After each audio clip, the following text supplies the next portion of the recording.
എവർക്കും നമസ്കാരം. ഓശാന ടിവിയിലേക്ക് സ്വാഗതം. പിറവം നിയോജക മണ്ഡലത്തിലെ ഇലക്ഷന്റെ തിരക്ക് പിടിച്ച ചൂടിലാണ് സ്ഥാനാർത്ഥിയും സ്ഥാനാർത്ഥികളോടൊപ്പമുള്ള ജനപ്രതിനിധികളും ഒപ്പം അവരുടെ വ്യത്യസ്തമായ കാഴ്ചപ്പാടുകളും വികസന നേട്ടങ്ങളും കോട്ടങ്ങളും എല്ലാം ചർച്ച ചെയ്യുന്ന സമയമാണ്. ഇനി വളരെ കുറച്ച് ദിവസങ്ങൾ മാത്രമേ ഉള്ളൂ പിറവം നിയോജക മണ്ഡലം ആരോടൊപ്പം പോകും എന്നുള്ള ഒരു ചോദ്യത്തിന് ഉത്തരം തേടിയാണ് നമ്മളിപ്പോൾ ഉള്ളത്. ഇന്ന് നമ്മോടൊപ്പം ചേരുന്നത് പിറവം നഗരസഭയുടെ വൈസ് ചെയർപേഴ്സൺ അന്നമ്മ ഡോമിയാണ്. ഒപ്പം കേരള കോൺഗ്രസ് ജേക്കബിന്റെ നേതാവ് കൂടിയാണ്, ജേക്കബ് വിഭാഗത്തിന്റെ ഒരു നേതാവ് കൂടിയാണ്. കഴിഞ്ഞ കാലഘട്ടങ്ങളിലെല്ലാം പിറവം എന്ന് പറയപ്പെടുന്ന നമ്മുടെ പഞ്ചായത്തിലും അതുപോലെ തന്നെ നഗരസഭയിലുമെല്ലാം വൈസ് പ്രസിഡന്റായിട്ടും വൈസ് ചെയർമാനായിട്ടും എല്ലാം ഇരുന്നു. വീണ്ടും നഗരസഭ തിരിച്ചു പിടിച്ചപ്പോൾ വീണ്ടും അന്നമ്മ ഡോമി ഇപ്പോൾ വൈസ് ചെയർപേഴ്സൺ ആയിട്ട് എത്തിയിരിക്കുകയാണ്. ചേച്ചി നമസ്കാരമുണ്ട്. എന്താണെങ്കിലും തെരഞ്ഞെടുപ്പിന്റെ വളരെ തിരക്ക് പിടിച്ച കാലഘട്ടത്തിലാണ്. എന്താണെങ്കിലും തെരഞ്ഞെടുപ്പ് നടക്കുമ്പോൾ ജനങ്ങൾക്ക് അറിയേണ്ടതായ കുറെ കാര്യങ്ങളുണ്ട്. വികസന മുരടിപ്പും കാര്യങ്ങളെല്ലാം ഇന്ന് ചർച്ച ചെയ്യുകയാണ്. സാമൂഹ്യ മാധ്യമങ്ങളിലാണ് കൂടുതൽ ആൾക്കാർ നോട്ടം ഇട്ടിരിക്കുന്നത്. അപ്പൊ അങ്ങനെയുള്ള അവസരങ്ങളിൽ താങ്കളെ പോലുള്ള ഒരു നേതാവാണ് ഇങ്ങനെയുള്ള കാര്യങ്ങൾക്ക് ഒരു മറുപടി കൊടുക്കേണ്ടത്. കാരണം കേരള കോൺഗ്രസ് ജേക്കബ് വിഭാഗമാണ് UDFന്റെ പിറവം ഈ നിയോജക മണ്ഡലത്തിലെ അനൂപ് ജേക്കബാണ് സ്ഥാനാർത്ഥിയായിട്ട് എത്തിയിരിക്കുന്നത്. അപ്പൊ അദ്ദേഹത്തിനെതിരായിട്ട് വളരെ ശക്തമായ രീതിയിലുള്ള ഒരു പട തന്നെ LDFന്റെ ഭാഗത്തു നിന്നുണ്ട്. താങ്കൾ അത് കണ്ടിട്ടുണ്ടാവും. അപ്പൊ എന്താണെങ്കിലും അതിനെക്കുറിച്ചുള്ള കാര്യങ്ങളാണ് നമുക്കിന്ന് അറിയേണ്ടത്. വളരെ ചുരുങ്ങിയ സമയം കൊണ്ട് നമുക്ക് ഇതെല്ലാം പറഞ്ഞു തീർക്കാൻ സാധിക്കില്ല. എന്നാലും ജനങ്ങൾക്ക് അറിയാനുള്ള കാര്യങ്ങളാണ് അറിയേണ്ടത്.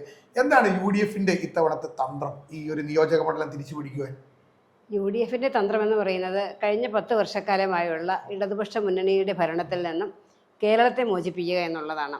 അപ്പോൾ അതിനു വേണ്ടിയിട്ട് പ്രതിപക്ഷ നേതാവ് ശ്രീ VD സതീശൻ ഉൾപ്പെടെയുള്ള നേതാക്കന്മാരും ഒപ്പം തന്നെ അതോടൊപ്പം പിറവം നിയോജക മണ്ഡലവും നമ്മുടെ കൈകളിലാണ് ഇപ്പോൾ. പക്ഷേ അത് നമുക്ക് തന്നെ വീണ്ടെടുക്കണം എന്നുള്ള ആ ഒരു വലിയൊരു ശക്തമായ തീരുമാനത്തിലാണ് UDF മുന്നോട്ട് പോകുന്നത്.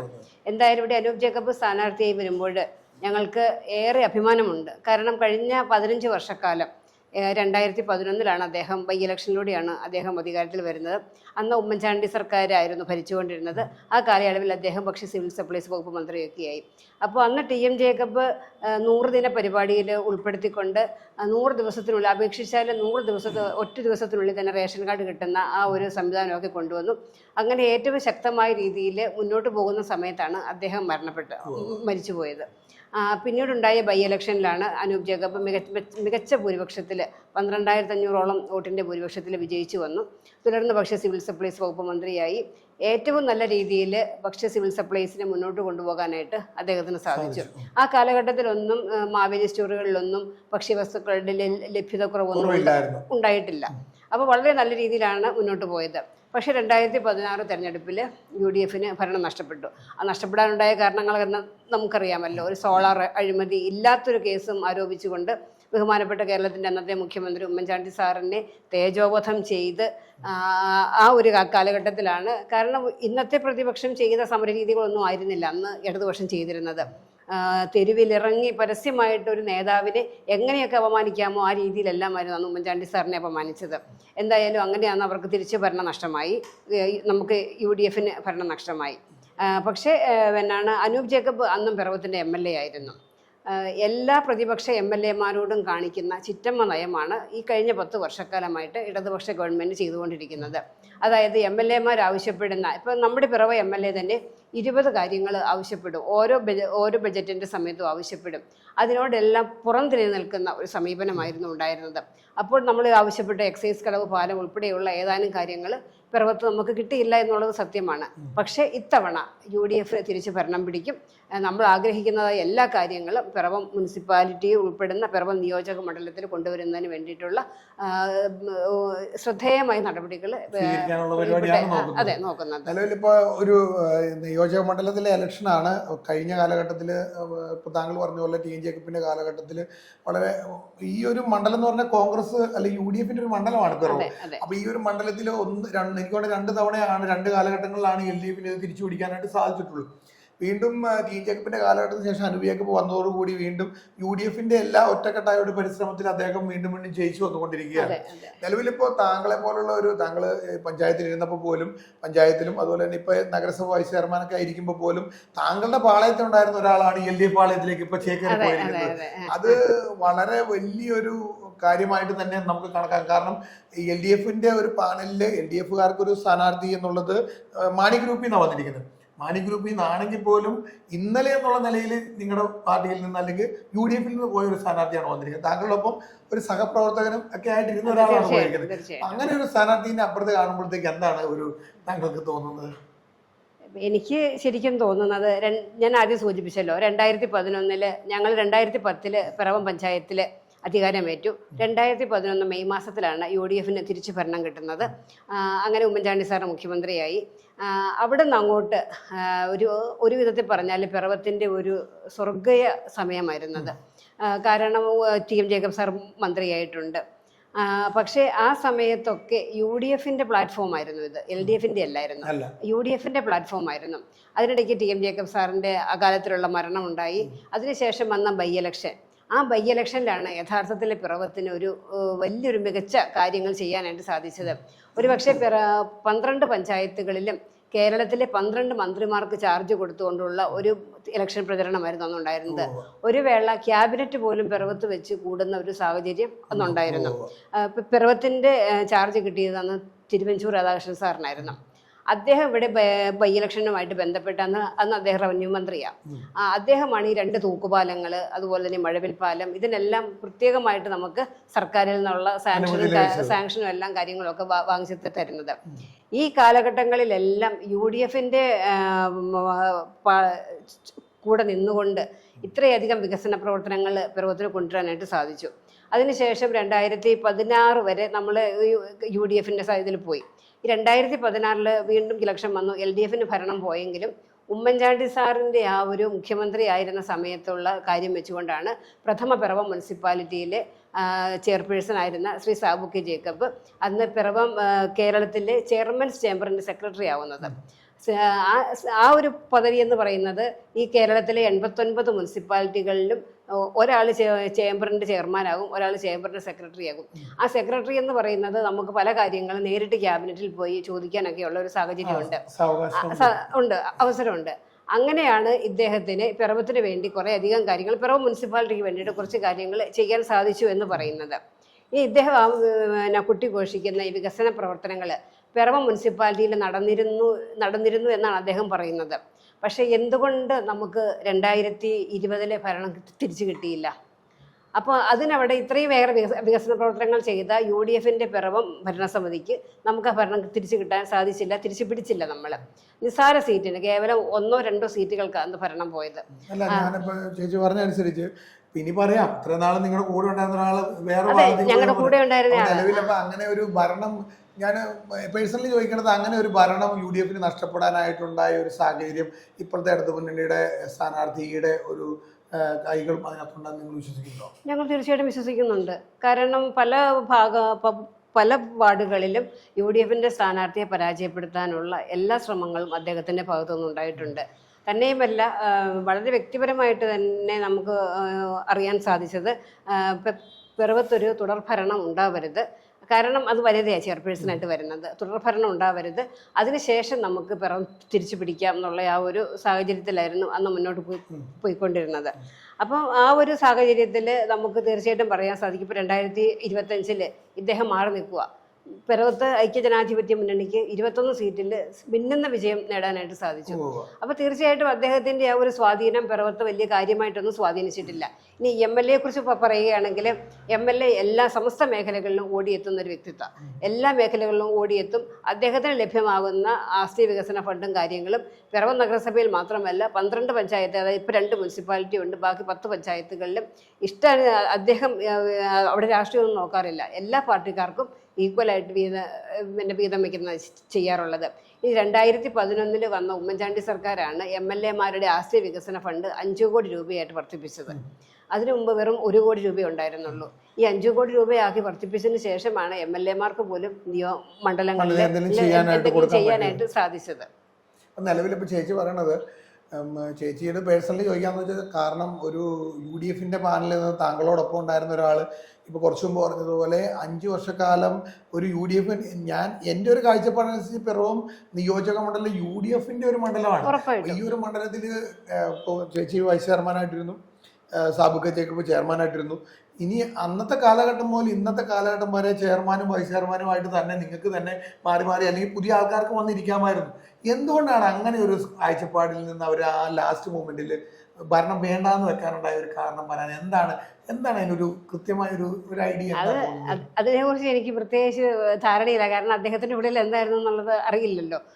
പക്ഷേ അദ്ദേഹത്തിൻ്റെ ആ ഒരു ശ്രമഫലമായിട്ടാണ് അന്ന് ആ 2020 നമുക്ക്, കാരണം 2018 വെള്ളപ്പൊക്കം, അതിനുശേഷം ഉണ്ടായ കോവിഡ് ആ മഹാമാരി, ഇതെല്ലാം കാലത്ത് നമ്മൾ ഈ 2 ആവശ്യങ്ങളിൽ നമ്മുടെ പിറവത്തെ ജനങ്ങളോടൊപ്പം ഒറ്റക്കെട്ടായിട്ട് MLA ഉണ്ടായിരുന്നു, മുനിസിപ്പൽ ചെയർമാൻ ഉണ്ടായിരുന്നു, മുനിസിപ്പാലിറ്റിയിലെ മുഴുവൻ ഭരണസമിതി ഉണ്ടായിരുന്നു. ഞങ്ങളെല്ലാവരും ഒറ്റക്കെട്ടായിട്ടാണ് നിന്നിരുന്നത്. പക്ഷെ എന്തുകൊണ്ടാണ് ഭരണം വേണ്ട എന്ന് അദ്ദേഹം തീരുമാനിച്ചു എന്നുള്ളത് അത് ഇന്നും അജ്ഞാതമായിട്ട് ഇന്നൊരു ചോദ്യചിഹ്നമായിട്ട് ചോദിക്കുമ്പോൾ ഞാനൊരു കാര്യം ചോദിക്കട്ടെ, വൈസ് ചെയർമാനായിട്ടിരിക്കുമ്പോൾ ചെയർമാൻ വൈസ് ചെയർമാൻ എന്ന് പറഞ്ഞാൽ നിങ്ങൾ തമ്മിൽ അറിയാത്തതായിട്ടുള്ള കാര്യങ്ങൾ വരില്ല. നഗരസഭ എന്ന് പറഞ്ഞാൽ നമ്മുടെ പിറവം നഗരസഭ പിറവംകാരുടെയാണ്, അല്ലെങ്കിൽ നിങ്ങളെയൊക്കെ ജയിപ്പിച്ചു വിട്ടുന്നേ ഉള്ളൂ, ജയിപ്പിച്ചു വിട്ട് നിങ്ങൾ ജയിക്കുന്നേ ഉള്ളൂ. അപ്പൊ അങ്ങനെ ഉള്ള അവസരങ്ങളിൽ നിങ്ങൾക്ക് ഇങ്ങനെ MLA ഇങ്ങനെ ഒരു വിമുഖത കാണിച്ചു നിങ്ങൾക്ക് തോന്നിയിട്ടുണ്ടോ? ഇല്ല, തോന്നിയിട്ടില്ല. കാരണം ഇപ്പൊ തന്നെ അദ്ദേഹത്തിന്റെ ഒരു ചില കമന്റുകളിൽ കാണാം, അന്നത്തെ MLA-യുടെ പാർട്ടിക്കാരിയായ ഒരു വൈസ് ചെയർപേഴ്സൺ ഫണ്ട് കൊടുത്തു എന്ന് ഞാൻ പല കമന്റുകളിലും ഞാൻ കണ്ടിട്ടുണ്ട്. അതെ, എന്നെയാണ് ഉദ്ദേശിച്ചത്. അത് മറ്റൊന്നുമല്ല, ഞങ്ങളുടെ ആ ഭാഗത്തുണ്ടായിരുന്ന മുളക്കുളത്തെ കുമ്മത റോഡിന് വേണ്ടിയിട്ട് ഫണ്ട് അനുവദിച്ചതായിരുന്നു. ആ കുമ്മത റോഡ് എന്ന് പറയുമ്പോഴത്തേനും അത് വലിയൊരു ചരിത്രമാണ്. ഞാൻ അത് ഒരു പ്രാവശ്യം ഇവിടെ ഓശാന TV-യിൽ വന്ന് ഞാൻ പറഞ്ഞിട്ടുള്ളതാണ്. 2014 അതിന് ആ റോഡിന് വേണ്ടിയിട്ട് പുനർനിർമ്മിക്കാൻ വേണ്ടിയിട്ട് 1 കോടി രൂപ നബാർഡിൻ്റെ പൈസ അനുവദിക്കുക. പക്ഷെ അന്ന് റോഡ് തുക അനുവദിച്ചു, പക്ഷെ റോഡിനുള്ള വഴി നമുക്ക് കണ്ടെത്താൻ സാധിച്ചിട്ടില്ല. അന്ന് ഇപ്പോഴത്തെ സ്ഥാനാർത്ഥിയായിട്ടുള്ള ആൾ തന്നെ ഇന്ന് സ്ഥലം വിട്ടു തന്നപ്പോൾ അങ്ങോട്ടിൽ TD ജോണിൻ്റെ കാലിൽ ചെന്ന് വീഴുക, ഞങ്ങൾക്ക് ഈ വഴി കുറച്ച് സ്ഥലം വിട്ട് തന്നെ ഞങ്ങൾക്ക് വഴി ഉണ്ടാക്കാനെന്നും പറഞ്ഞുകൊണ്ട്. അന്ന് വഴി കിട്ടിയില്ല, അതങ്ങനെ അങ്ങ് പോയി. അതിനുശേഷം 2019 അദ്ദേഹം വഴി വിട്ടു തരാനായിട്ട് തയ്യാറായത്. അന്ന് അദ്ദേഹത്തിൻ്റെ കാലിൽ വീണ് ഈ വഴിക്ക് വേണ്ടി അഭ്യർത്ഥിച്ച വ്യക്തിയാണ് പിന്നീട് പറയുന്നത് 2019 വൈസ് ചെയർപേഴ്സന്റെ വാർഡിലേക്കാണ് ഫണ്ട് കൊടുത്തതെന്ന്. ശരിക്കും എന്തൊരു വിരോധാഭാസം! ഒരുമിച്ച് ആ ഒരു കാര്യത്തിന് വേണ്ടിയിട്ട് പോയിട്ട് അവസാനം ലാസ്റ്റ് മിനിറ്റിൽ നിങ്ങൾ തള്ളി പറഞ്ഞു. അത് തീർച്ചയായിട്ടും അതെ. കാരണം ഒരു നാടിന്റെ വികസനം നമ്മൾ ഉദ്ദേശിച്ചുള്ളൂ, അല്ലാതെ നമ്മുടെ വ്യക്തിപരമായ ആവശ്യമല്ല. കോട്ടയം എറണാകുളം ജില്ലകളെ തമ്മിൽ ബന്ധിപ്പിക്കുന്ന ഒരു റോഡാണത്. അപ്പൊ അതിന്റെ സാഹചര്യങ്ങളെല്ലാം അറിഞ്ഞുകൊണ്ട് തന്നെയാണ് പറയണത് പാർട്ടിയിലെ ഒരു വൈസ് ചെയർപേഴ്സന്റെ വാർഡിലേക്ക് ഫണ്ട് കൊടുത്തു എന്ന് പറയുന്നത്. അതാണ് അദ്ദേഹം പാർട്ടി വിടാനുണ്ടായ കാരണം എന്നാ പറയണേ. ഇത്ര നിസ്സാരമായ ഒരു കാര്യത്തിന് വേണ്ടിയിട്ട് പാർട്ടി വിടുക എന്ന് പറയുമ്പോഴത്തേനും അത്രമാത്രം ചെറുതാകാനായിട്ട് ഒരു ഇത്രയും വലിയൊരു വ്യക്തിക്ക് സാധിക്കും. അപ്പൊ ഞാൻ വേറൊരു കാര്യം ചോദിക്കണം. ഇപ്പൊ ചേച്ചി ഇപ്പൊ പറഞ്ഞ അനുസരിച്ച് നിലവിലിപ്പോ അദ്ദേഹത്തിന്റെ പോസ്റ്റുകളൊക്കെ താങ്കളും കണ്ടിട്ടുണ്ടാവും, നമ്മുടെ പ്രേക്ഷകരൊക്കെ കണ്ടിട്ടുണ്ടാവും. നിലവിൽ MLA-യുമായിട്ടുള്ള അകൽച്ചയും അദ്ദേഹം പറയുന്നുണ്ട് TN ജേക്കബിന്റെ കാലഘട്ടത്തിൽ എനിക്ക് പ്രശ്നമില്ലായിരുന്നു, അനൂപ് ജേക്കബ് വന്നതിന് ശേഷമാണ് ഞങ്ങള് വികസനത്തിന് വേണ്ടിയിട്ട് ഒരു രൂപയിലും തന്നില്ലെന്ന് പറഞ്ഞു. ഒരു രൂപയിലും പിറവം നഗരസഭയിലേക്ക് തന്നില്ല. താങ്കളെ എത്തിക്കൊണ്ട് ചോദിക്കാലോ, ഒരു രൂപയിലും തന്നില്ല എന്ന് പറയുന്നുണ്ട്. ഞങ്ങൾ തമ്മിലുള്ള ഈ നഗരസഭയിലേക്കൊക്കെ തരാനുള്ള പല കാര്യങ്ങളും പുള്ളി തന്നില്ലാത്തതുകൊണ്ട് ഞാൻ അവസാനമാണ് എനിക്കിത് പോകേണ്ടി വന്നതെന്ന് പറയുന്നുണ്ട്. അപ്പൊ ഞാൻ എൻ്റെ ഒരു സാധാരണക്കാരൻ എന്നുള്ള എൻ്റെ ഒരു ചോദ്യം, ഈ കോൺഗ്രസ് എന്ന് പറഞ്ഞ പാർട്ടി പിറവം നിയോജക മണ്ഡലത്തിൽ വലിയൊരു പാർട്ടിയാണ്. അതിന്റെ ഒപ്പം തന്നെ ജേക്കബ് ഗ്രൂപ്പിന്റെ പാർട്ടിയുണ്ട്. പക്ഷെ രണ്ടുപേരും കൂടി ഒന്നിച്ച് നിൽക്കുമ്പോഴാണ് ഇവിടെ UDF ആകുന്നത്. അപ്പൊ ഈ UDF-ലുള്ള ഈ ഒരു ചെറിയ അനൂപ് ജേക്കബുമായിട്ടുള്ള ഒരു വലിയ വിഷയത്തിൽ ഇത്രയും നാളിപ്പോ കോൺഗ്രസിനെ ഒരുമിച്ച് വരിപ്പിച്ച് പിറവത്ത് നല്ല വികസനം കൊണ്ടുവരാൻ സാധിച്ചു എന്നൊക്കെ പറയുന്ന അദ്ദേഹം എന്തുകൊണ്ട് ഇങ്ങനെ മാറിപ്പോയി എന്നുള്ളതിനെ കുറിച്ച് നിങ്ങൾക്ക് എന്തെങ്കിലും കാഴ്ചപ്പാടുകളുണ്ടോ? അങ്ങനെ ഒരു അനൂപ് ജേക്കബ് വിചാരിച്ചു കഴിഞ്ഞാൽ പെട്ടെന്ന് പാർട്ടി വിട്ടു പോകേണ്ട ആളാണോ സാബുക്ക ജേക്കബ്? അതാണ് ഒരു വിരോധാഭാസം എന്ന് പറയുന്നത്. കാരണം ഒരു വ്യക്തിയുമായിട്ട് അല്പം ഒരു വഴക്കിന്റെ പേരിൽ അല്ലെങ്കിൽ ഒരു പിണക്കം തോന്നിയതിന്റെ പേരിൽ ഈ കോൺഗ്രസ് പോലെയുള്ള ഒരു മഹാപ്രസ്ഥാനത്തെ വിട്ടിട്ട് പോവുക എന്ന് പറയുന്നത് നമുക്കതിന് അതുമായിട്ട് യോജിക്കാൻ പറ്റില്ല. കാരണം എപ്പോഴും പറയും ഉമ്മൻചാണ്ടി സാറാണ് എന്നെ വളർത്തിയത്, എൻ്റെ ഗുരുനാഥനാണ്, അങ്ങനെയാണ് ഇങ്ങനെയാണ് എന്നൊക്കെ പറയുകയും ഉമ്മൻചാണ്ടി സാറിനെ ഏറ്റവും അധികം അപമാനിച്ച് സത്യത്തിൽ നമുക്കൊന്നും ഒരിക്കലും അതൊന്നും മറക്കാൻ പറ്റില്ല. KM മാണി സാറിൻ്റെ ഇടതുപക്ഷക്കാർ ഒരു ബജറ്റ് അവതരണ വേളയിൽ ആക്ഷേപിച്ചത് ഓർക്കട്ടെ. അതൊക്കെ ഓർത്ത് കഴിയുമ്പോൾ ഈ ഉമ്മൻചാണ്ടി സാറിനോടും കെ എം മാണി സാറിനോടും ഒക്കെ ചെയ്ത കാര്യങ്ങൾ ഓർത്ത് കഴിയുമ്പോൾ നമുക്ക് ഒരിക്കലും ഇവരുമായിട്ട് കൂട്ടി യോജിക്കാൻ പറ്റില്ല. നമുക്ക് എന്ത് തരാമെന്ന് പറഞ്ഞാലും, നമുക്ക് എന്ത് വലിയൊരു കോടാനുകോടി തരാമെന്ന് പറഞ്ഞാൽ പോലും നമുക്ക് അവരുമായിട്ട് ഒരിക്കലും യോജിച്ചു പോകാൻ പറ്റില്ല. അപ്പോൾ അവിടെയാണ് വിരോധാഭാസം എന്ന് പറയുന്നത്. എങ്ങനെ ഉമ്മൻചാണ്ടി സാർ ഇത് എൻ്റെ പിതാവാണ്, എൻ്റെ ഗുരുനാഥനാണ് എന്നൊക്കെ പറഞ്ഞുകൊണ്ട് ഇങ്ങനെ വാഗ്ധോരണികളായിട്ട് പോകുമായിരുന്നു അദ്ദേഹം, ഉമ്മൻചാണ്ടി സാറിൻ്റെ സ്തുതി.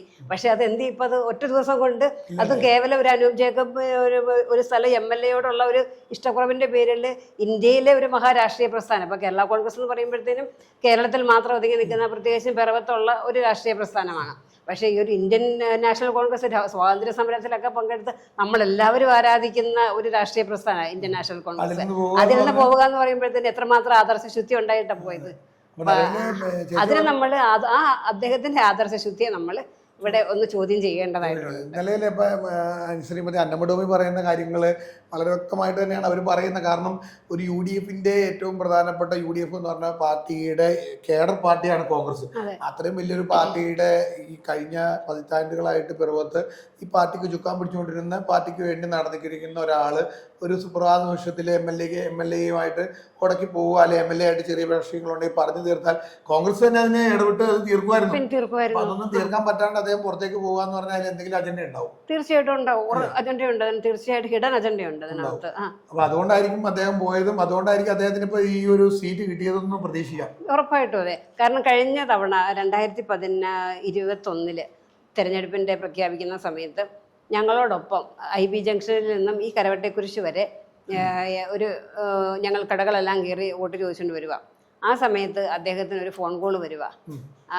ഉടനെ ഞങ്ങൾ കേൾക്കുന്നത് മാണി ഗ്രൂപ്പിന്റെ സീറ്റ് അദ്ദേഹത്തിനാണ്, ഇവിടെ ഞാനാണ് ഇടതുപക്ഷത്തിന്റെ സ്ഥാനാർത്ഥി എന്നും പറഞ്ഞുകൊണ്ട്. പിന്നീട് അന്നുണ്ടായ വിഷയങ്ങളൊക്കെ അറിയാമല്ലോ, നമുക്ക് ജിൽസ് പെരിയപ്പുറം ഒക്കെ ഉണ്ടായ വിഷയങ്ങൾ. അന്ന് പിന്നെ അങ്ങനെ അങ്ങോട്ട് ആ സീറ്റ് ചർച്ച അങ്ങ് അവസാനിപ്പിച്ചു, അങ്ങ് മാറിപ്പോവുക ചെയ്തത്. അപ്പോൾ ഞങ്ങൾക്ക് നല്ല ഉറപ്പായിരുന്നു ഈ വർഷം ഇദ്ദേഹം തന്നെയായിരിക്കും ഇവിടെ സ്ഥാനാർത്ഥിയായിട്ട് വരിക എന്നുള്ളത്. കാരണം അതിൻ്റെ ആ ഒരു രാഷ്ട്രീയമായ പോക്ക് അങ്ങനെയായിരുന്നു. അതിനുവേണ്ടി അദ്ദേഹം 5 വർഷക്കാലം ഒരു ഇല്ലാതെ ഒന്നിനും വന്നില്ല. അദ്ദേഹം കഴിഞ്ഞ ദിവസം ഒരു മാസം മുമ്പാന്ന് എനിക്ക് തോന്നുന്നു ഒരു പത്രസമ്മേളനം നടത്തിയിട്ട് ഞാൻ കോൺഗ്രസിൽ നിന്ന് പുറത്തു പോകുകയെന്ന് പറഞ്ഞു. അപ്പം ഞങ്ങൾ ആലോചിക്കുമായിരുന്നു, ഇദ്ദേഹം 5 വർഷമായിട്ട് കോൺഗ്രസിനകത്ത് ഇല്ലായിരുന്നല്ലോ, പിന്നെ എങ്ങനെ കോൺഗ്രസിൽ നിന്ന് പുറത്തു പോകുന്നത്? അപ്പോൾ ഒരിക്കലും നമുക്ക് അദ്ദേഹത്തിൻ്റെ അതുമായിട്ട് യോജിച്ച് പോകാൻ പറ്റില്ല. കാരണം മറ്റൊന്നുമല്ല, ഞാൻ ആദ്യം സൂചിപ്പിച്ചത് തന്നെ, കാരണം ഇത്രമാത്രം ഈ ഒരു പ്രസ്ഥാനത്തെയും ആ ഉമ്മൻചാണ്ടി സാറിനെയും വേദനിപ്പിച്ചവരുടെ കൂടെ പോവുക എന്ന് പറയുമ്പോഴത്തേനും അദ്ദേഹത്തിൻ്റെ ആ ഒരു മനസ്സിൻ്റെ സ്ഥിതി എന്തായിരിക്കും എന്നുള്ളത് ചിന്തിക്കേണ്ടിയിരിക്കുന്നു. ഞാൻ പറഞ്ഞിട്ട് നമുക്കിനി വലിയ, കാരണം അന്നമടോമി എന്ന് പറയുന്നതാണ് നമ്മുടെ പിറവത്തെ പ്രതികരിച്ചുകൊണ്ടാണ് നിൽക്കണം. എല്ലാം നമുക്ക് ഈ നിയോജകമണ്ഡലം മുഴുവൻ പറയാൻ പറ്റില്ല. അതായത് മേഖലയിലുള്ളവർക്ക് ഇങ്ങനെയുള്ള കാര്യങ്ങൾ ചോദിച്ചു മനസ്സിലാക്കാൻ പറ്റും. അപ്പം ഞാൻ ഇനിയിപ്പോൾ നമ്മുടെ ഈ പിറവം നിയോജകമണ്ഡലത്തിൽ പ്രധാനപ്പെട്ട സ്ഥലമായ പിറവത്തിലേക്ക് വരാം. പിറവത്തെ ആണല്ലോ ജനങ്ങൾ എടുത്ത് ചോദിക്കുന്നത്. പിറവത്തിന് വികസനം പിന്നോട്ടടിച്ചു എന്നാണ് പറയുന്നത്. പിറവത്തിനൊന്നും തന്നില്ല. ചേച്ചിയുടെ കാഴ്ചപ്പാടിൽ കഴിഞ്ഞ ടൈമിൽ എനിക്ക് തോന്നുന്നത് കഴിഞ്ഞ ഈ ഒരു 10-15 വർഷക്കാലമായിട്ട് അടുപ്പിച്ച് പഞ്ചായത്തിലും നഗരസഭയിലൊക്കെ ചേച്ചി ഉള്ളതാണ്. ചേച്ചിക്ക് അങ്ങനെ തോന്നിയിട്ടുണ്ടോ പിറവത്തെ പിന്നോട്ടടിച്ചത്? പിറവത്തെ പിന്നോട്ടടിച്ചെന്ന് തോന്നുമ്പോൾ 2011 മുതൽ 16 വരെ UDFന്റെ ഗവൺമെൻറ് ആയിരുന്ന കാലത്ത് നമുക്ക് ഒരുപാട് കാര്യങ്ങൾ ചെയ്യാൻ സാധിച്ചു. അതിനുശേഷം വീണ്ടും 16 ഇടതുപക്ഷ ഗവൺമെൻറ് വന്നു. ആ സമയത്ത് ഞാനിവിടെ ആദ്യമേ സൂചിപ്പിച്ചതുപോലെ തന്നെ പ്രതിപക്ഷ MLAമാർക്ക് ആവശ്യമായ ഫണ്ട് അനുവദിക്കുന്ന കാര്യത്തിൽ പലപ്പോഴും വീഴ്ച ഉണ്ടായിട്ടുണ്ട്. ഇപ്പോൾ ചെറിയൊരു എക്സാമ്പിൾ പറയാമെങ്കിൽ ഇടതുപക്ഷ മന്ത്രിമാരുടെയൊക്കെ ഭാഗത്ത് നിയോജക മണ്ഡലങ്ങളിൽ ആശുപത്രിക്കൊക്കെ വേണ്ടിയിട്ട് തുക അനുവദിക്കുമ്പം ചില സ്ഥലങ്ങളിലൊക്കെ 52 കോടിയൊക്കെ തുക അനുവദിച്ചായിട്ട് കാണുന്നുണ്ട്. പിറവത്ത് കിട്ടിയപ്പോൾ അത് 2,30,00,000 രൂപയായിട്ട് ഒതുങ്ങിപ്പോയി. അപ്പം വളരെ തീരെ കുറച്ചാണ്. അപ്പോൾ ഇനി ഒന്നും വേണ്ട, വൈക്കം MLA CK ആശ, അതൊക്കെ ഇടതുപക്ഷ CPIയുടെ MLA ആയിരുന്നു. ഈ മുളക്കുളം അമ്പലപ്പടി മുതൽ അത് തയോലപ്പറമ്പ് കൂടി വടയാറ് കൂടി അങ്ങോട്ട് പോകുന്ന ഒരു റോഡുണ്ട്. എത്രയോ വർഷമായി അതവിടെ അതേ സ്ഥിതിയിൽ കിടക്കാൻ തുടങ്ങിയിട്ട്, പൊട്ടിപ്പൊളിഞ്ഞ്, അതായത് വെള്ളൂർ റെയിൽവേ സ്റ്റേഷനിലേക്കൊക്കെ ഉള്ള വഴിയാണ്. അത് ഭരണകക്ഷിയുടെ ഭാഗത്തുള്ള MLA അവർക്കും കൊടുക്കുന്നില്ല. എനിക്ക് തോന്നുന്നത് CPMന്റെ എങ്ങനെയാണെന്നറിയില്ല. പക്ഷെ അപ്പൊ അങ്ങനെ പറയുമ്പോഴത്തേന് ഇപ്പൊ നമ്മുടെ KSTPയുടെ റോഡ് ചേച്ചി ഇപ്പൊ പറയുന്നത് UDFലുള്ള പ്രതിപക്ഷ എം എൽ എനെ പോലെ തന്നെ CPIയുടെ MLA അങ്ങനെ തന്നെയല്ലേ ഇവർ കാണിച്ചത്. അത് തന്നെ അങ്ങനെ തന്നെ ചെയ്യുന്നത്. ഈ പറയുന്ന മാറ്റങ്ങളൊന്നുമില്ല. ഒന്നുമില്ല, പ്രത്യേകിച്ച് മാറ്റങ്ങളൊന്നുമില്ല. അതെല്ലാം ചില കേന്ദ്രങ്ങൾ കേന്ദ്രീകരിച്ച് ഫോക്കസ് ചെയ്ത് ഫണ്ട് അനുവദിച്ചു കൊടുക്കുന്നു എന്നുള്ളത് മാത്രമേ ഉള്ളൂ. നിലവിൽ ഇപ്പം നമുക്ക് ഇപ്പം ഇനിയിപ്പോൾ പിറവത്ത് ഒരു തെരഞ്ഞെടുപ്പിൻ്റെ ചൂടിലാണ് ഭയങ്കര ഈ രാഷ്ട്രീയ പോരാട്ടം എന്ന് പറയാനായിട്ട് പറയുകയാണെങ്കിൽ ഇപ്പോൾ ശരിക്കും പറഞ്ഞാൽ UDF ഉം LDF ഉം തമ്മിലുള്ളൊരു മത്സരമാണെങ്കിലും ഈ അനൂപ് ജേക്കബും സാബുക്ക് ജേക്കബും തമ്മിലുള്ള ഒരു പേഴ്സണൽ മത്സരം പോലെ അങ്ങനെ എത്തിയിട്ടുണ്ടോ? അങ്ങനെ എന്തെങ്കിലും തോന്നുന്നുണ്ടോ? ഇല്ല, അത് ഇവിടെ രാഷ്ട്രീയ മത്സരം തന്നെയുള്ളൂ. കാരണം അനൂപ് ജേക്കബ് അങ്ങനെ ആരുടെ വ്യക്തിപരമായ ഞാനത് ചോദിക്കാൻ കാരണം എന്താ വെച്ചാൽ പലപ്പോഴും സാധാരണ ഒരു ഇടതുപക്ഷവും അല്ലെ UDF LDF ഉം തമ്മിലുള്ള മത്സരമാണെങ്കിൽ പോലും അവർ രാഷ്ട്രീയപരമായിട്ട് ചോദ്യങ്ങളാണ് ചോദിക്കാറ്. പക്ഷെ ഇതിപ്പോ നേരിട്ട് ഒരു സ്ഥാനാർത്ഥി നേരിട്ട് ഇവിടെ പിറവ നിയോജകന്റെ MLA നേരിട്ട് ചോദിക്കുന്നത് അതാണ് ഞാൻ ചോദിക്കണത്. അത് ചോദിക്കണത് എന്ന് വെച്ചെന്നാൽ ഇത് 2016 ശേഷം ഉണ്ടായ ചില ഇദ്ദേഹത്തിന് അതായത് പിറവ MLA ഒന്നുമല്ല എന്നും ഇവിടെ ഞാനാണ് ഇവിടെ വലിയ ആള് എന്നുള്ളതും ഇവിടെ പിറവത്ത് ഒരു MLA ഉണ്ടാവുകയാണെങ്കിൽ ഞാൻ മതി എന്നുള്ള അദ്ദേഹത്തിന്റെ ആ ഒരു ഭയങ്കര ഒരു എന്താ പറയുക ഒരു ഏകാധിപത്യ കാഴ്ചപ്പാടാണ് അദ്ദേഹത്തെ കൊണ്ട് അങ്ങനെ ചോദിപ്പിക്കുന്നത്. പിന്നെ UDFന്റെ പ്ലാറ്റ്ഫോമിൽ നിന്നുകൊണ്ട് ഉണ്ടാക്കിയ നേട്ടങ്ങളായത് ഈ സാബുക്ക് ജേക്കബിൽ നിന്നുണ്ടെങ്കിൽ എന്തെങ്കിലും ഉള്ളൂ, അല്ലാതെ ഇടതുപക്ഷത്തിൻ്റെതായ നേട്ടങ്ങൾ ഒന്നും തന്നെ ഇല്ല. ഇനി കഴിഞ്ഞ 5 വർഷക്കാലം പിറവ മുനിസിപ്പാലിറ്റി ഭരിച്ചിരുന്നത് LDF ആയിരുന്നല്ലോ. ഈ നഗരസഭയ്ക്ക് ലഭ്യമാകുന്ന ഫണ്ടുകൾ കൊണ്ടല്ലാതെ വേറെ 1 രൂപയുടെ ഫണ്ട് ഈ ഭരണസമിതിക്ക് സർക്കാരിൽ പോയി കൊണ്ടുവരാനായിട്ട് സാധിച്ചിരുന്നു. ഈ സമയത്ത് 2011 അങ്ങനെയല്ലായിരുന്നു. അനൂപ് ജേക്കബ് മിനിസ്റ്റർ ആയിരുന്നു, UDFന്റെ ഭരണസമിതിയായിരുന്നു. ഇഷ്ടംപോലെ ഫണ്ടുകളും കാര്യങ്ങളും ഒക്കെ പിറവം പഞ്ചായത്തിൽ കൊണ്ടുവരാനായിട്ട് പറ്റിയായിരുന്നു ആ സമയത്ത്. പക്ഷെ എന്തുകൊണ്ട് ഈ കഴിഞ്ഞ 5 വർഷക്കാലം LDF ഭരണസമിതിക്ക് 1 രൂപയുടെ ഫണ്ട് സംസ്ഥാന സർക്കാരിൻ്റെതായിട്ട് കൊണ്ടുവരാനായിട്ട് സാധിച്ചില്ല? ഞാൻ പറയണത് അത് ഇപ്പോൾ ചേച്ചി പറഞ്ഞനുസരിച്ച് കഴിഞ്ഞ നമ്മുടെ മുനിസിപ്പൽ തെരഞ്ഞെടുപ്പിന് വളരെ വലിയ വികസനങ്ങളാണ് പിറവത്തുണ്ടെന്ന് പറഞ്ഞിട്ടാണ് LDF ഇറങ്ങിയത്. അതുകൊണ്ടായിരിക്കും അവർക്ക് സീറ്റുകളൊക്കെ നഷ്ടപ്പെട്ടു പോകാൻ കാരണം. ഇപ്പം ഒരു ഉദാഹരണം ഞാൻ പറയാം. പിറവ മുനിസിപ്പാലിറ്റിയുടെ 5ാം നിലയിൽ ഒരു VS അച്യുതാനന്ദൻ മെമ്മോറിയൽ ഹാള് ഉണ്ടാക്കി. ഏതാണ്ട് 65 ലക്ഷം രൂപയോളം ചെലവ് വരുത്തിയാണ് ആ ഹാൾ നിർമ്മിച്ചിരിക്കുന്നത്. ഞങ്ങൾ പല യോഗങ്ങളോടെ നടത്തി. ആളുകൾ വളരെയധികം ബഹളം ഉണ്ടാക്കിയ ഹാളിൽ നിന്ന് ഇറങ്ങിപ്പോയത്. കാരണം പറയുന്ന ഒരു കാര്യങ്ങളും കേൾക്കാൻ പറ്റുന്നില്ല.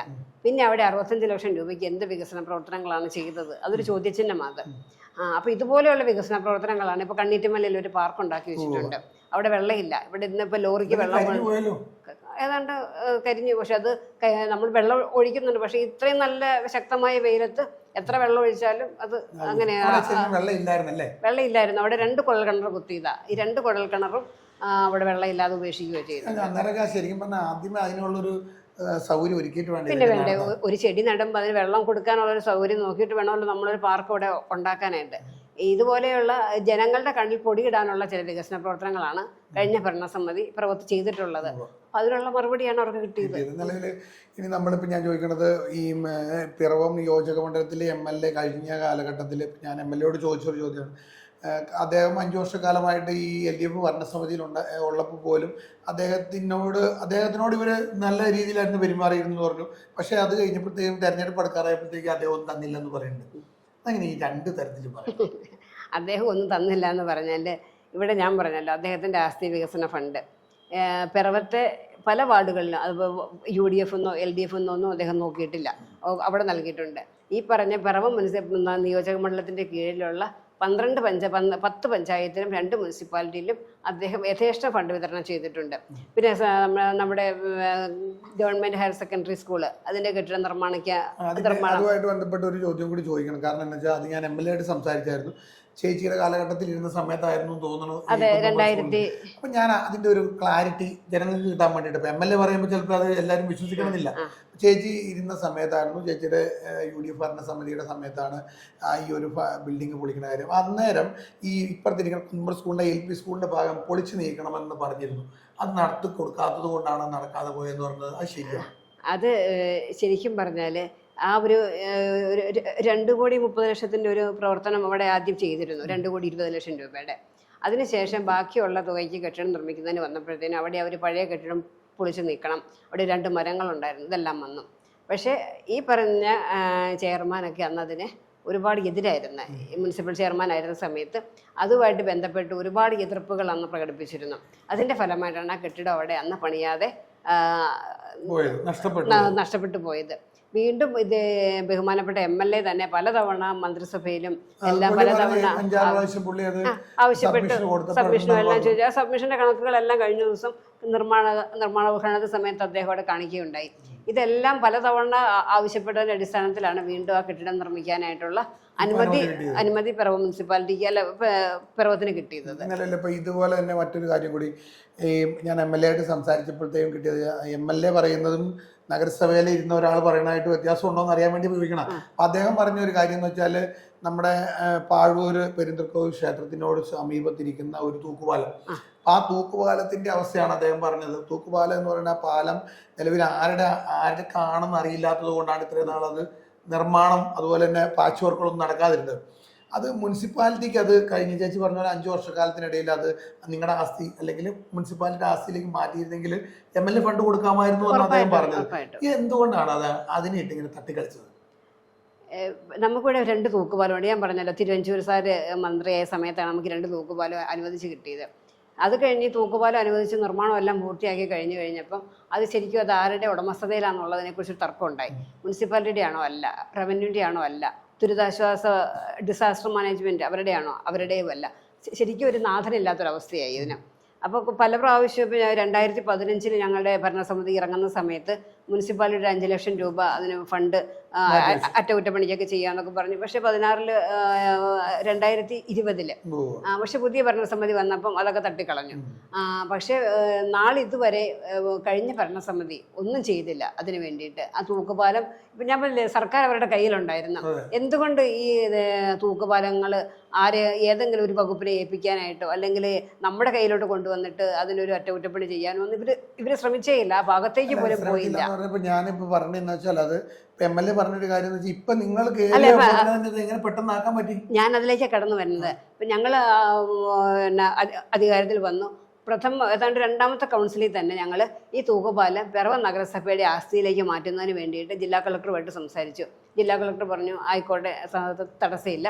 അപ്പോൾ അങ്ങനെ ആ കൗൺസിലിൽ വെച്ചിട്ട് തൂക്കുപാലം നഗരസഭയുടെ ആസ്തിയിലേക്ക് ചേർക്കുന്നതിന് വേണ്ടിയിട്ട് നഗരസഭാ കൗൺസിൽ തീരുമാനം എടുത്തു. അതിനുശേഷം ഇപ്പം നമ്മുടെ കൗൺസിലിൻ്റെ തീരുമാനം ജില്ലാ കളക്ടറേറ്റിൽ കൊടുത്തേക്കുക. കളക്ടർ അത് ഒപ്പിട്ട് കിട്ടിയെന്നാൽ ഈ 2 തൂക്കുപാലങ്ങളും പിറവം നഗരസഭയുടെ ആസ്തിയിലായി. അതോടൊപ്പം നമുക്ക് ഈ തൂക്കുപാലങ്ങൾ 2 MLA ഫണ്ടോ MP ഫണ്ടോ നഗരസഭയുടെ തനത് ഫണ്ടോ ഏത് ഫണ്ട് വേണമെങ്കിലും ഉപയോഗിച്ചുകൊണ്ട് നമുക്കത് മെയിൻറ്റെയിൻ ചെയ്യാനായിട്ടുള്ള. ഈ ഒരു കാര്യം പറഞ്ഞനുസരിച്ച് ചേച്ചി പറഞ്ഞ പോലെ 5 വർഷക്കാലം LDFന്റെ ഭരണസമിതി 10 വർഷക്കാലം LDF ആണ് ഭരിക്കുന്നത്. ഈ 5 വർഷക്കാലം പിറവം നഗരസഭ LDF ഭരിച്ചു. അന്നേരം ഇവർക്ക് ഇത്രയും നിങ്ങൾ ഈ ഒരു ചെറിയ ഷോർട്ട് പീരീഡിൽ ചെയ്ത ഒരു കാര്യം ഈ 5 വർഷക്കാലമായിട്ട് ഇവർക്ക് ചെയ്യാൻ പറ്റാതെ വന്നത് എന്തുകൊണ്ടാണ്? അവരുടെ അനാസ്ഥ. തീർച്ചയായിട്ടും അവരുടെ അനാസ്ഥ. കാരണം ഒരു മുതൽ നശിച്ചു പോകുന്ന കാരണം ഇതെല്ലാം ജനങ്ങളുടെ നികുതി പണമാണല്ലോ. അതൊന്നും അവർക്ക് ബാധകമല്ല. ഇപ്പൊ തന്നെ അതല്ലേ ഞാൻ പറഞ്ഞേ, അച്യുതാനന്ദൻ ഹാളും കണ്ണീറ്റമല പാർക്കും ഒക്കെ ഇതൊക്കെ ആർക്കോ വേണ്ടി എന്തൊക്കെ ഞങ്ങൾ ചെയ്തു എന്ന് ജനങ്ങളെ ബോധിപ്പിക്കാൻ വേണ്ടിയിട്ട് ചെയ്യുന്ന വികസന പ്രവർത്തനങ്ങൾ എന്നതിനപ്പുറം ഒരു പെർമനന്റ് ആയിട്ടൊരു കറക്റ്റായിട്ടുള്ള ഒരു ഡിസിഷൻ എടുക്കാനോ അല്ലെങ്കിൽ അങ്ങനെയുള്ള കാര്യങ്ങൾ പറഞ്ഞു ചെയ്യാനുള്ള ഒരു അവരുടേതായ കാര്യങ്ങൾ ചെയ്തു മാത്രമേ. മറ്റൊരു കാര്യം ഇപ്പം നിലവിൽ ഇപ്പം നമുക്ക് ശരിക്കും പറഞ്ഞാൽ സ്കൂളിൽ എത്ര വർഷക്കാലമായെന്ന് എനിക്ക് ഓർമ്മയില്ല, എക്സൈസ് കടവുകാലം നമ്മളതൊക്കെ ചോദിച്ച് ആൾക്കാർ മടുത്ത സമ്മതിയാണ്. ഞാൻ MLAയോട് ലാസ്റ്റ് ചോദിച്ച കാര്യം, താങ്കൾ വിജയിച്ച് MLA ആയി വന്ന് പിറവും ഒരു മന്ത്രിയായ താങ്കൾ വരുവാണ് 5 വർഷക്കാലം കൊണ്ട് ഈ ഒരു എക്സൈസ് കടവാലത്തിനുള്ള ഒരു സാധ്യത ഉണ്ടോ എന്ന് അദ്ദേഹം കൊണ്ടുവരുമെന്ന് പറഞ്ഞിട്ടുണ്ട്. അപ്പൊ അതുകൊണ്ട് വൈസ് ചെയർമാനോട് അത് ചോദിക്കുന്നതിൽ കാര്യമില്ല, കാരണം MLA അത് ഏറ്റെടുത്ത് കഴിഞ്ഞു. അപ്പൊ അത് അങ്ങനെ പോട്ടെ. എന്താണെങ്കിലും നമ്മളെ സംബന്ധിച്ച് ഒരു വലിയ ഗതാഗത കുരുക്കുകളും കാര്യങ്ങളൊക്കെയാണ് വേണ്ടത്. ഇനി നമുക്കിപ്പോൾ ഈ ശരിക്കും പറഞ്ഞാൽ നമ്മുടെ ഈ ഒരു വൈസ് ചെയർമാനുള്ളത് ഇപ്പം ഈ പിറവം നഗരസഭയുടെ കീഴിൽ വൈകുന്നേരം ഒരു 7-8 മണി കഴിഞ്ഞാൽ നമ്മൾ ഉറങ്ങിപ്പോവുക, പിറവം നഗരം ഉറങ്ങിപ്പോവുക. അപ്പം അങ്ങനെ ഈ കൂത്താട്ടോളം അല്ല കടുത്തുരുത്തി അല്ലെങ്കിൽ കോലഞ്ചേരി അല്ലെങ്കിൽ ഇങ്ങനെയുള്ള മേഖലയിലെല്ലാം ബസ്സുകളൊക്കെ പോകുന്നുണ്ട്. നമുക്ക് ഒത്തിരി ആൾക്കാർ വരുന്നു പോകുന്നുണ്ട്. ആൾക്കാർ വന്നു പോകുമ്പോൾ കച്ചവടക്കാർക്ക് നമ്മുടെ ഈ ഏരിയയൊക്കെ തെളിഞ്ഞു പോകുന്ന ഒരു അവസരമുണ്ട്. അങ്ങനെയുള്ള അവസരങ്ങൾക്ക് വേണ്ടിയിട്ടുള്ള എന്തെങ്കിലും ഒരു തീരുമാനങ്ങളൊക്കെ നഗരസഭയുടെ ഭാഗത്ത് നിന്ന് എടുക്കാനുള്ള സാധ്യതകൾ ഉണ്ടാവും? നമുക്ക് ഞങ്ങളുടെ ഒരു ആഗ്രഹം എന്ന് പറയുന്നത്, ഇപ്പോൾ UDF ഭരണം കിട്ടിയാൽ പിറവത്തെ ഒരു റിംഗ് റോഡ് ഉൾപ്പെടെ ഒരു എന്നാ പറയാൻ ഒരു മറ്റേ ഒരു അപ്രോച്ച് റോഡല്ല, ഒരു ഹൈവേ അല്ലല്ലോ, അതിനൊരു പേര് പറയുമല്ലോ, മറന്നുപോയി. കുഴപ്പമില്ല. ആ ഒരു രീതിയിലുള്ള ഒരു റോഡുകൾ കൊണ്ടുവരണമെന്നുണ്ട്. പിന്നെ എക്സൈസ് കടവ് പാലം, ഇവിടെ സൂചിപ്പിച്ചതുപോലെ എക്സൈസ് കടവ് പാലം ഏറ്റവും മെച്ചപ്പെട്ട രീതിയിൽ ഇപ്പോൾ ഇന്നലെയും MLA സംസാരിച്ചപ്പോൾ പറഞ്ഞത്, ഏതൊക്കെയായാലും UDF ഭരണം കിട്ടുവാണെങ്കിൽ റിവൈസ് ബഡ്ജറ്റ് ഉണ്ടാവും. ആ റിവൈസ് ബഡ്ജറ്റിൽ തന്നെ നമുക്ക് ഒരു എക്സൈസ് കടവ് പാലത്തിന് ആദ്യഘട്ടത്തിലുള്ള തുക മാറ്റിവെക്കുന്നതിന് വേണ്ടിയിട്ട് അദ്ദേഹത്തിന്റെ ഭാഗത്തു നിന്ന് ശ്രമം ഉണ്ടാവും എന്നാണ് പറഞ്ഞത്. ഒരു ചോദ്യം കൂടി ചോദിച്ചാൽ അവസാനിപ്പിക്കാൻ, ഒത്തിരി നീണ്ടു പോകണമെന്ന് പറഞ്ഞത് ആറ്റുതീരം പാർക്ക് സാധാരണഗതിയിൽ ഇപ്പൊ നിങ്ങൾ ഭരണത്തിരുന്ന സമയത്ത് കൊണ്ടുവന്ന ചേച്ചിയുടെ ഭരണ സമയത്താണ് ഈ ഒരു കാലഘട്ടത്തിൽ അന്നൊക്കെ ഞങ്ങളെ പോലുള്ളവർക്ക് എന്തിനാണ് ഇത്രയും പൈസ അവിടെ കൊണ്ട് ഇറക്കുന്നത്, ഈ ഒരു പുഴയുടെ തീർത്ത് എന്നാന്നൊക്കെ. പക്ഷെ ഇന്നിപ്പോൾ നമുക്കതൊക്കെ മനസ്സിലാവും, കാരണം ജനങ്ങൾ ഒത്തിരി പേര് അവിടെ വരുന്നുണ്ട്. നമുക്ക് അങ്ങനെ ഒരു ടൂറിസം പദ്ധതിക്ക് വേണ്ടി നിങ്ങൾ അത്രയും നല്ല രീതിയിൽ ഒരു സംഭവം ഉണ്ടാക്കി വെച്ചിട്ട് പിന്നീട് അതിലേക്കൊന്നും എത്തി നോക്കിയില്ല. കാരണം എന്ന് വെച്ചാൽ ഇപ്പോൾ കഴിഞ്ഞ 5 വർഷക്കാലം കൊണ്ട് വേണമെങ്കിൽ നമുക്ക് ബോട്ട് സർവീസോ ഉള്ള പരിപാടികളോ അല്ലെങ്കിൽ അവിടെ എന്തെങ്കിലും ടൂറിസം വികസിപ്പിക്കാനുള്ള കാര്യങ്ങളൊക്കെ ചെയ്യാറുണ്ട്. അങ്ങനെയുള്ള കാര്യങ്ങളൊക്കെ ഇപ്പോൾ MLA മന്ത്രിയായി വരുമ്പോഴും നിങ്ങൾ ഇവിടെ ഭരിക്കുന്ന സമയത്ത് അങ്ങനെയുള്ള എന്തെങ്കിലും കാഴ്ചപ്പാടുകൾ ഒരു വൈസ് ചെയർമാൻ നിലയിലുണ്ടോ? ഉണ്ട്. ആറ്റുതീരം പാർക്ക് ഇവിടെ നിന്നിപ്പോൾ ഒരുപാട് ആളുകൾ പുറത്തുനിന്നൊക്കെ കാണാനായിട്ട് വരുന്നുണ്ട്. അപ്പോൾ അതിൻ്റെ കുറേ അധികം വികസിപ്പിക്കാനുണ്ട് ആറ്റുതീരം പാർക്കിന്. ഇപ്പോൾ ആ കാണുന്ന സൗകര്യങ്ങൾക്കപ്പുറത്തായിട്ട് ഇവിടെ നമ്മുടെ എതിർ സ്ഥാനാർത്ഥി ആവശ്യപ്പെട്ടതുപോലെയുള്ള ബോട്ട് സർവീസ്, അത് അല്ല, ആ ഒരു ബോട്ട് സർവീസ് നമുക്ക് കൊണ്ടുവരണമെന്ന് നമ്മുടെ മനസ്സിൽ ആഗ്രഹമുണ്ട്. കാരണം ഇത് നേരത്തെ മുതൽ പിറവം നഗരസഭയുടെ മനസ്സിലൊരു കാഴ്ചപ്പാടായത്. അതായത് പിറവത്ത് ഒരുപാട് പാഴൂർ അമ്പലമുണ്ട്, പിറവം പള്ളിയുണ്ട്, ആറ്റുതീരം പാർക്കുണ്ട്. അങ്ങോട്ട് പോയാൽ വൈക്കം ആ ഭാഗത്തേക്കൊക്കെ പോകാവുന്ന രീതിയിലുള്ള ഒരു സംഭവമുണ്ട്. അപ്പോൾ ഇതിനെല്ലാം ബന്ധിപ്പിച്ചുകൊണ്ട് ഒരു വാട്ടർ ടൂറിസം നടപടിയിലേക്ക് മാറുന്നതിന് വേണ്ടിയിട്ട്, അതുപോലെ തന്നെ സിവിൽ സ്റ്റേഷന്റെ താഴത്ത് നിന്നും ആറ്റുതീരം പാർക്കിലേക്ക് ഒരു വാക്ക് വേ, ഇങ്ങനെയുള്ള കാര്യങ്ങളൊക്കെ ഒരുപാട് കാര്യങ്ങൾ ഒത്തിരി എത്തുമ്പോഴാണ് പിറവം നമ്മൾ വികസനത്തിന്റെ പാതയിൽ എത്തിയെന്ന് അറിയാൻ പറ്റുള്ളൂ. തീർച്ചയായിട്ടും ജനങ്ങൾ വരാതിരുന്ന് കുത്താട്ടളം വഴിയും കടുത്തിരിയൊക്കെ പോയി കഴിഞ്ഞപ്പോൾ നമ്മളൊരു ഒരു കുഗ്രാമായി പോകും, ആരും അറിയപ്പെടാത്തൊരു മേഖലയായി പോകും. ഇപ്പൊ തന്നെ നെടുമ്പാശ്ശേരി ഹൈവേ ഇപ്പം ആരംഭിച്ചിട്ടുണ്ട്. അന്ന് പണി ഏറ്റെടുത്തിരുന്നവര് ഈ ഫണ്ട് ലഭ്യതക്കുറവും മൂലമായിരിക്കും ആ പണി ഇട്ടിട്ട് പോയി. പക്ഷെ ഇപ്പൊ വീണ്ടും ആ പണി MLAയുടെ അനാസ്ഥയാവണേ എങ്ങനെ? കാരണം എന്നാ പറയണ, റേന്നും പറഞ്ഞൊരു കമ്പനിയായിരുന്നു അതിന്റെ എടുത്തത്. അവര് പണി ഇട്ടിട്ട് പോവുക ചെയ്തത്. അങ്ങനെയാണല്ലോ ഇപ്പൊ ഞാൻ ആദ്യമേ പറഞ്ഞ വെള്ളൂർ റെയിൽവേ സ്റ്റേഷനിലേക്കുള്ള പണി, അത് ഇട്ടിട്ട് പോയേക്കുമല്ലേ അവര്. അപ്പൊ അതുപോലെ അപ്പൊ ഇത് MLAയുടെ അനാസ്ഥ എന്ന് പറഞ്ഞതൊക്കെ സർക്കാർ തലത്തില് കൃത്യമായ ഇടപെടലുകൾ നടത്തിയെങ്കിൽ മാത്രമേ ഇതെല്ലാം നടക്കുകയുള്ളൂ. ഇപ്പൊ MLA ആവശ്യപ്പെടും, പക്ഷെ ഇത് പിന്നെ പൈസ കൊടുക്കേണ്ടതാരാ? സർക്കാർ വേണം പൈസ കൊടുക്കാനായിട്ട്. കേരള വാട്ടർ അതോറിറ്റിയിലെ മെയിൻ്റനൻസ് വിങ്ങിന് ഇപ്പോൾ പിറവത്ത് പോലും മെയിൻ്റനൻസ് നടക്കണില്ല. വല്ലപ്പോഴും പൈപ്പ് പൊട്ടിപ്പോയാൽ ആഴ്ചകൾ എടുക്കും ഒരു പൈപ്പ് നന്നാക്കി കിട്ടാനായിട്ട്. എന്തുകൊണ്ടാണ്? വർക്ക് എടുത്തിരിക്കുന്ന കോൺട്രാക്ടർമാർക്ക് സമയബന്ധിതമായിട്ട് പൈസ കിട്ടിയിട്ടില്ല. ഇപ്പൊ കേരളത്തിന്റെ സാമ്പത്തിക സ്ഥിതി എന്ന് പറയുന്നത്, ഞാൻ കൂടുതൽ അതിനെ കുറിച്ച് പറയാൻ ആളല്ലെങ്കിൽ പോലും ഓരോ ദിവസവും പത്രം വായിക്കുമ്പോൾ നമുക്കറിയാം കേരളത്തിന്റെ സാമ്പത്തിക സ്ഥിതി എങ്ങനെയാ പോണേന്നുള്ളത്. ഇനി എങ്ങനെയൊക്കെ കാര്യങ്ങളൊക്കെ നമുക്ക് എങ്ങനെയൊന്ന് അത് ടേക്കപ്പ് ചെയ്ത് പോവുക എന്ന് പറയുന്നത് വലിയൊരു വെല്ലുവിളിയാണ്. പക്ഷെ അതെന്തായാലും വേണ്ടില്ല. എല്ലാ കാര്യങ്ങളും ഇപ്പോൾ പിന്നെ പ്രതിപക്ഷ നേതാവും അതുപോലെ തന്നെ രാഹുൽ ഗാന്ധിയൊക്കെ പറഞ്ഞ ഇന്ത്യ ഒരു വാഗ്ദാനം നൽകിയിട്ടുണ്ടല്ലോ, അതെല്ലാം നടപ്പിലാക്കി തന്നെ കേരളത്തെ ചേർത്ത് പിടിച്ച് മുന്നോട്ട് കൊണ്ടുപോകാൻ വേണ്ടിയിട്ടാണ് UDF ഒറ്റക്കെട്ടായിട്ട് ശ്രമിച്ചുകൊണ്ടിരിക്കുന്നത്. നിലവിലിപ്പം ശ്രീമതി അന്നമടോമി പറയുന്ന അനുസരിച്ച് ഇത്രയും കാലഘട്ടത്തിലെ കഴിഞ്ഞ കാലഘട്ടങ്ങളിലെല്ലാം പിറവത്തിൻ്റെ വികസന പാതയിൽ നിന്ന് TN ജേക്കബും അതുപോലെ തന്നെ അനൂപ് ജേക്കബിൻ്റെ എല്ലാം പാത വീണ്ടും പിന്തുടരുമ്പോൾ നമ്മുടെ വികസനം പിറവത്തിന് ഇപ്പോൾ UDF ഭരണം കൂടി ഭരണത്തിലായതോടുകൂടി നിയമസഭയെ കൂടി തിരിച്ചു കിട്ടി മുഖ്യമന്ത്രിയും കാര്യങ്ങളെല്ലാം വന്നു കഴിയുമ്പോൾ നല്ലൊരു വികസനം നമ്മളെ പിറവത്തേക്ക് കൊണ്ടുവരാൻ പറ്റും. തീർച്ചയായിട്ടും, ഉറപ്പായിട്ടും പിറവം KSRTC വികസിക്കണം. അതുപോലെ തന്നെ പിറവത്ത് ഇപ്പോഴത്തെ ബസ് സ്റ്റാൻഡ് അത് വികസിക്കണം. ഇപ്പോൾ MLA ഒന്നും കൊടുത്തില്ല എന്ന് പറയുന്നവരോട് എനിക്ക് ചോദിക്കാനുള്ളത്, ഇപ്പോഴത്തെ പിറവത്തെ പ്രൈവറ്റ് ബസ് സ്റ്റാൻഡ്, അതിൻ്റെ അവിടെ ഷോപ്പിംഗ് കോംപ്ലക്സും അതിൻ്റെ യാർഡും ഒക്കെ പണിതത് MLA ഫണ്ടായിരുന്നു അന്നത്തെ കാലത്ത്. KSRTCയുടെ ഗ്രൗണ്ട് ചെയ്തത് അത് MLA ഫണ്ടായിരുന്നു. അതുപോലെ ഗവൺമെൻറ് ആശുപത്രിയിൽ എക്സ്റേ യൂണിറ്റ് ഇതെല്ലാം കൊടുത്തത് MLA ഫണ്ടായിരുന്നു. ഈ 12 പഞ്ചായത്തിലും 12 പഞ്ചായത്തുകളിലും അദ്ദേഹത്തിന് കിട്ടുന്ന ഫണ്ട് വേണം നൽകാനായിട്ട്. അപ്പോൾ ഇതൊന്നും ചെയ്തില്ല എന്ന് പറയുന്നവരോട് എനിക്ക് ചോദിക്കാനുള്ളത്, ഇതൊക്കെ പിന്നെ ഇവിടെ നിന്ന് കിട്ടിയത് ഈ കേസ് നമ്മുടെ ബസ് സ്റ്റാൻഡൊക്കെ. അപ്പോൾ തന്നെ ഇനി അങ്ങനെയല്ല, നമുക്ക് ഒരു വ്യക്തമായ കാഴ്ചപ്പാടോട് കൂടി, അതായത് പിറവത്ത് പ്രൈവറ്റ് ബസ് സ്റ്റാൻഡ് ഇവിടെ നിന്ന് മാറ്റി ഒരു നല്ലൊരു സ്ഥലത്തേക്ക് ബസ് സ്റ്റാൻഡ് മാറ്റിക്കൊണ്ട്, അതായത് ഇപ്പോൾ ടൗണിൻ്റെ വികസനം എന്ന് പറയുന്നത് പാലത്തിൻ്റെ അപ്പുറത്തേക്കാണ് പോയിക്കൊണ്ടിരിക്കുന്നത്. അപ്പോൾ ഈ ഒരു ഭാഗം വികസിക്കണമെന്നുണ്ടെങ്കിൽ ബസ് സ്റ്റാൻഡ് നമ്മൾ ഇവിടെ നിന്ന് മാറണം. എങ്കിൽ മാത്രമേ യഥാർത്ഥമായൊരു ടൗണിൻ്റെ വികസനത്തിലേക്ക് വരികയുള്ളൂ. അതിനു വേണ്ടിയുള്ള പ്രാരംഭ നടപടികൾ നമ്മൾ ആരംഭിച്ചു കഴിഞ്ഞിരിക്കുകയാണ്.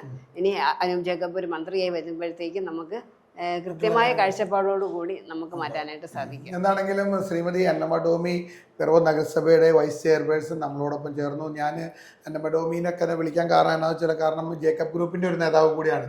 അപ്പോൾ കുറച്ചും കൂടി കാര്യങ്ങൾ പറയാൻ, കഴിഞ്ഞ കാലഘട്ടങ്ങളിലെല്ലാം UDFൻ്റെ ഭരണസമിതി ഉള്ളപ്പോഴെല്ലാം എല്ലാ കാലഘട്ടത്തിലും അദ്ദേഹം പഞ്ചായത്തിലും അതുപോലെ തന്നെ മുനിസിപ്പാലിറ്റിയിലും 2 കാലഘട്ടത്തിലും, പിന്നെ അതിനുശേഷം LDF ഭരിക്കുമ്പോൾ പോലും താങ്കൾ പ്രതിപക്ഷത്തിരുന്നിട്ടുണ്ട്. ഇപ്പോൾ ഭരണസമിതിയിൽ വന്നപ്പോൾ വീണ്ടും വൈസ് ചെയർമാനുമായി. അപ്പോൾ താങ്കൾക്ക് ഇതിനെക്കുറിച്ച് കുറച്ച് കാര്യങ്ങൾ പറയാനായിട്ട് സാധിക്കും എന്നുള്ളത് കൊണ്ട് തന്നെയാണ് അന്നമ്മ ടോമി തന്നെ ക്ഷണിച്ചത്. എന്താണെങ്കിലും വളരെ സന്തോഷമുണ്ട്. പിറവം നഗരസഭയിലെ വൈസ് ചെയർപേഴ്സൺ അന്നമ്മ ടോമി നമ്മളോടൊപ്പം ചേർന്നു. നിയോജക മണ്ഡലത്തെ തെരഞ്ഞെടുപ്പ് വളരെ ശക്തമായ രീതിയിൽ തന്നെയാണ് നടക്കുന്നത്. UDF ഒറ്റക്കെട്ടായിട്ടാണ് പോകുന്നതെന്ന് അവർ പറയുന്നുണ്ട്. എന്താണെങ്കിലും കാഴ്ചപ്പാടുകളും അതുപോലെ തന്നെ വികസനം ഉണ്ടോ ഇല്ലയോ എന്നുള്ള കാര്യങ്ങളൊക്കെ ജനങ്ങളുടെ ഇടയിലേക്ക് വിടാം. കാരണം ഈ നഗരസഭയുടെയും അതുപോലെ തന്നെ MLAയുടെയും കാര്യങ്ങളെല്ലാം നമ്മൾ ഒരു സാമൂഹ്യ മാധ്യമങ്ങളിലൂടെ എത്രമാത്രം പറഞ്ഞാലും വോട്ടായി മാറണം. ഇതെല്ലാം വോട്ടായി മാറണമെന്നുണ്ടെങ്കിൽ ആ പെട്ടിയുടെ മുമ്പിൽ ചെന്ന് നിൽക്കുമ്പോൾ തോന്നണം വോട്ട് ചെയ്യണോ വേണ്ടോ. അപ്പൊ കുത്തുന്ന വോട്ടുകൾക്കനുസരിച്ചായിരിക്കും ആർക്ക് വിജയം വരും നോക്കുന്നുള്ളത്. എന്താണെങ്കിലും വളരെ സന്തോഷമായ രീതിയിൽ തന്നെയാണ് അനൂപ് ജേക്കബിന്റെ പാർട്ടിയും UDFും എല്ലാം മുന്നോട്ട് പോകുന്നത്. എന്താണെങ്കിലും ഒറ്റക്കെട്ടായി നിൽക്കുന്നുണ്ട്. വളരെ സന്തോഷമുണ്ട്. ഇത്രയും നേരം ഈ ഒരു ചാനൽ ചർച്ച ഞങ്ങളോടൊപ്പം പങ്കെടുക്കാൻ സാധിച്ചതിൽ വളരെ സന്തോഷം. ഇനിയും വികസനം ഉണ്ടാകട്ടെ. നഗരസഭയുടെ വികസനവും അതുപോലെ ഇപ്പോൾ MLA വിജയിച്ചു വന്ന് മന്ത്രിയാവുകയാണെങ്കിൽ പിറവത്തിന് വികസനം ഉണ്ടാകട്ടെ എന്ന് പ്രാർത്ഥിക്കുന്നു. ഇത്രയും സമയം ഞങ്ങളോടൊപ്പം ചെലവഴിച്ചതിന് വളരെ നന്ദി. Thank you.